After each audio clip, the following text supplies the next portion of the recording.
Al,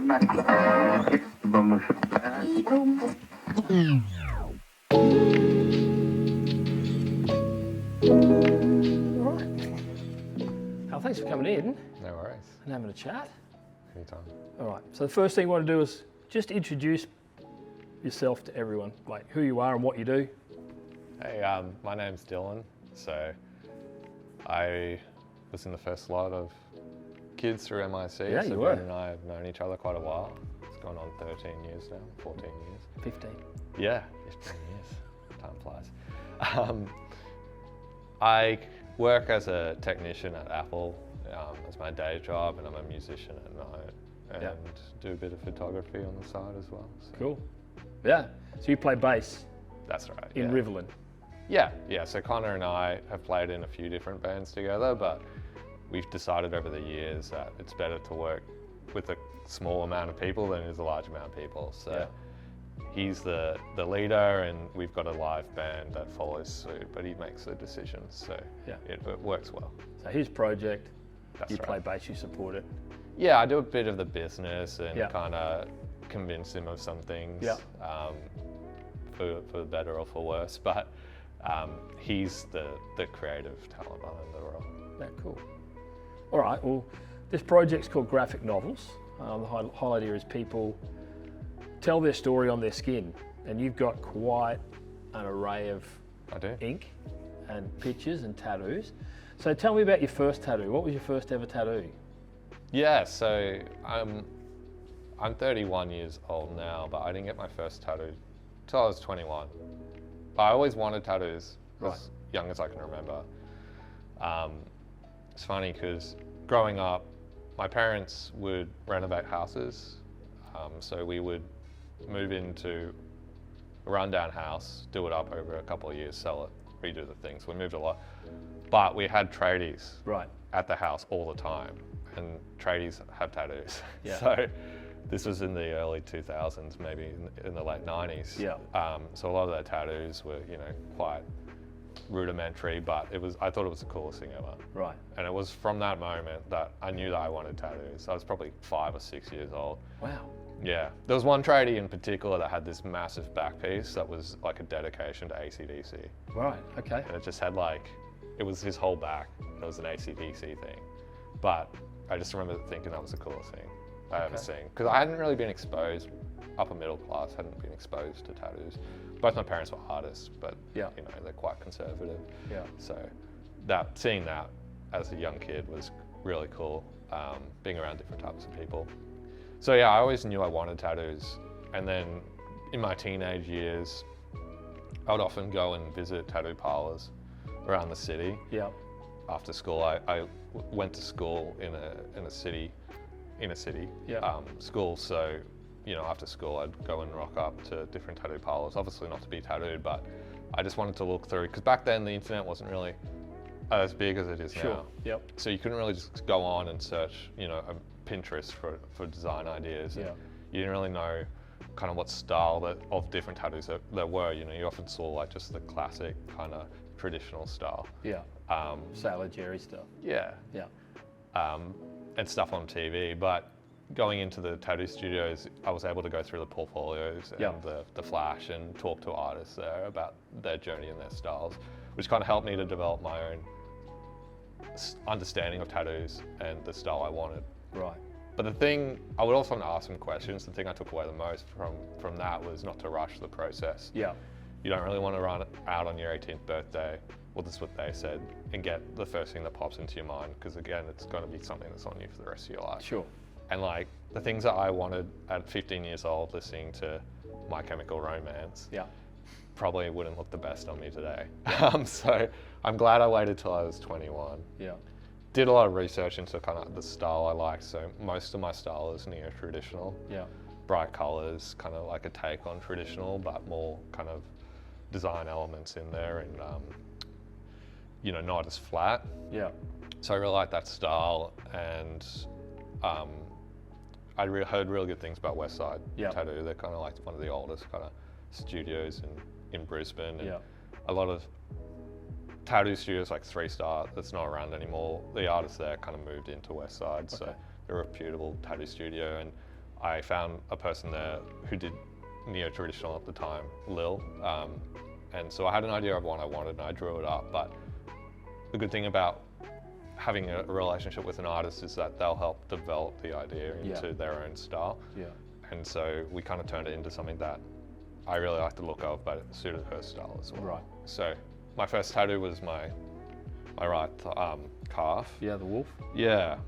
And originally I wanted something small, but talking to the artist, she was like, let's just do it big, make it good. Yeah. So that's what we did. And I've always had an affinity for wolves. I've got a few wolves tattooed on me. Yeah, you got one on your left thigh. Yeah, left thigh and on my arm, so 3. And that's just chances break free. Is that a lyric or? Yeah, Take Chances, Break Free is a lyric from a Dream on Dreamer song. Yeah, okay. I was big into them Yep. in my early 20s. But the point of the lyric is more so at the time in my life, I was just starting university and I had quite a rough childhood with personal things. And so it was kind of an opportunity for me to make it on my own. Yeah, okay. And so that is what the kind of tattoo represents. It's taking chances, breaking free of past habits, past behaviors, Yeah. starting a new chapter in your life. Cool. So I got that going into university. So that's the kind of meaning behind the tattoo. Okay. And the wolf is there because it's like almost like a spirit animal. It's guiding those choices. Hence why you've stuck with it, right? You've got several wolves, and the original alumni from MIC was called the Wolf Pack. That's correct. Did that have any impact on the decision, or it was just wolves were just there anyway? I mean, the Wolfpack's a cool name. Yeah. But I've always liked wolves. Okay. So I think getting a first tattoo with a wolf is always going to be on the table. Yeah. All right. Where'd you go from there? Like, you've got another calf piece. Was that like your second one? That was my second one. Yeah. Yeah. So again, most of my tattoos, the majority of my tattoos are done by Lil. Okay. So we kind of formed a relationship over the years. She actually doesn't tattoo neo-traditional anymore. She does strictly black and white tattoo. Okay. And my right thigh piece is one of her first attempts at doing Just that. black and white. Yeah. So that's actually her piece. But yeah, we went and did a similar kind of style, another animal, which is a bear.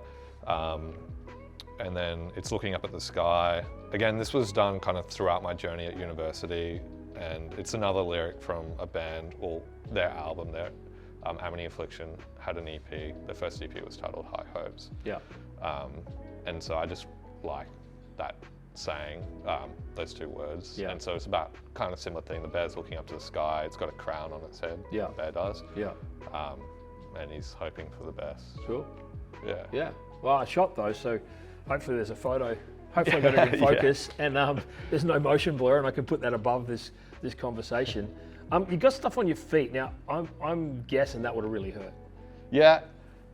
Surprisingly, the feet tattoos themselves, the process of them didn't hurt as much as I thought it would. Right, okay. Between the webbing of some of my toes hurt. Yeah, okay. But the healing process was the worst Yeah. of any of my tattoos, because healing takes longer when it's further away from your heart. Yeah, because okay. the blood Yeah. takes longer to move there. And the feet obviously being at the furthest point on your body, it took them probably 6 to 7 weeks to heal. Okay. The problem was I worked at Macca's at the time and I worked night shift, so I'd have to put on these big boots, Yeah. shove these swollen feet into them. Yeah, and wow. Ouch. yeah, wasn't great. But they stuck. A lot of the problems people have with feet is the color either fading or the ink falling out. Right. And so some of the warnings I got from tattooists and friends was like don't expect it to last. Okay. So a lot of people don't have their feet done because it's like, oh, it's not going to last. But Yeah. they've lasted well. There's a bit of fading, but that's to be expected. Okay. Where the shoes rub on the parts, but apart from that, they still look quite good. Okay. Yeah. Cool. Tell me about the one on your left arm, because that was the one when we were photographing. You're like, this is the most significant tattoo for me. Is your left arm. Yeah. This tattoo, again, it's got a wolf on it, and it's also got like an American Indian. It's right up the top. Yeah. Yeah. So I remember that she one. Yep.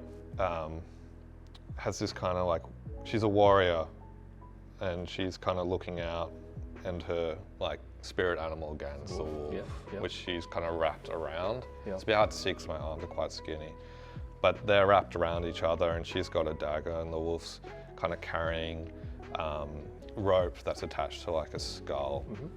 So for me, going into this tattoo, like the artist behind it's like my favorite artist of all time, Rachel Black. I never thought I'd be able to be tattooed by her. Okay.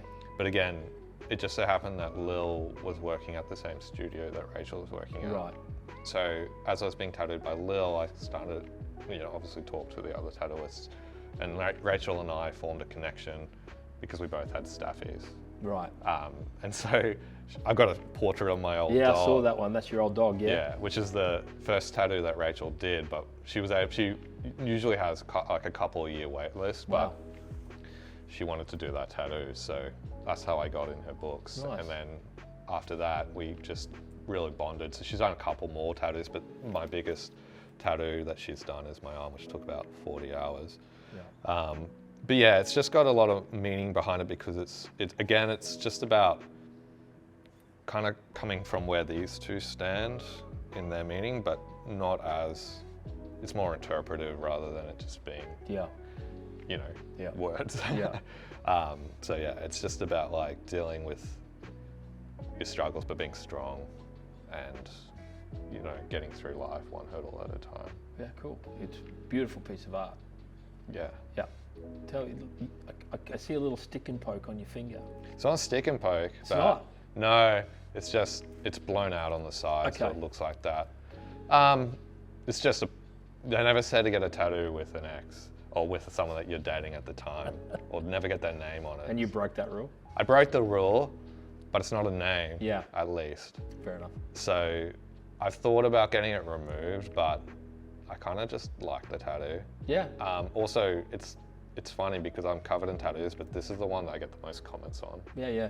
I guess because you're like, it's one of the first things I noticed when you walked in. Like, I've known you for a long time, and I've known you've got tattoos, but I saw that because it's in its space of its own, whereas all your other pieces of work are kind of all together.